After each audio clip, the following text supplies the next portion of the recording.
श्री रामचंद्र जी महाराज के भरे दरबार में विभीषण ने ताना मारा, ऐ बजरंगी, क्या तेरे मन में भी राम है?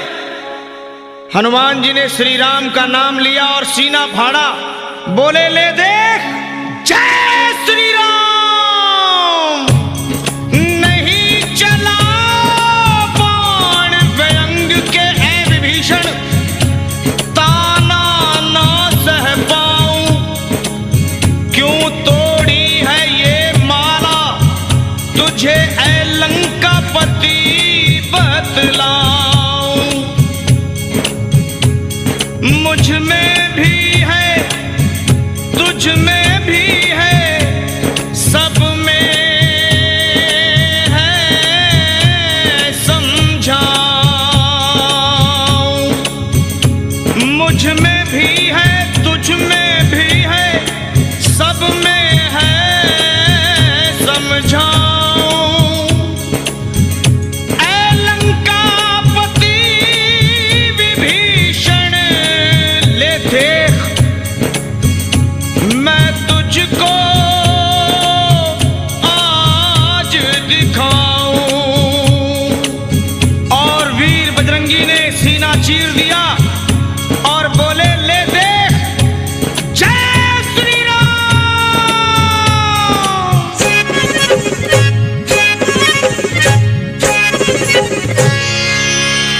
श्री राम जानकी बैठे हैं मेरे सीने में, श्री राम जानकी बैठे हैं मेरे सीने में। श्री राम जानकी बैठे हैं मेरे सीने में।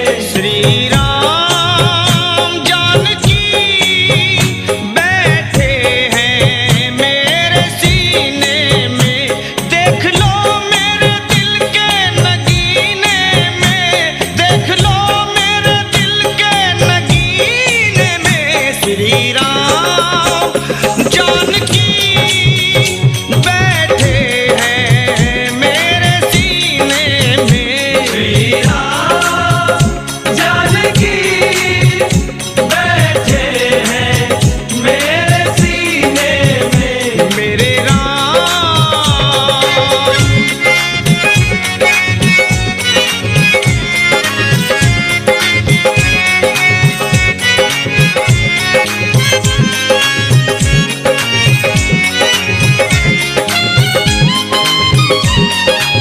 ऐ विभीषण, मुझको कीर्ति ना वैभव ना यश चाहिए, राम के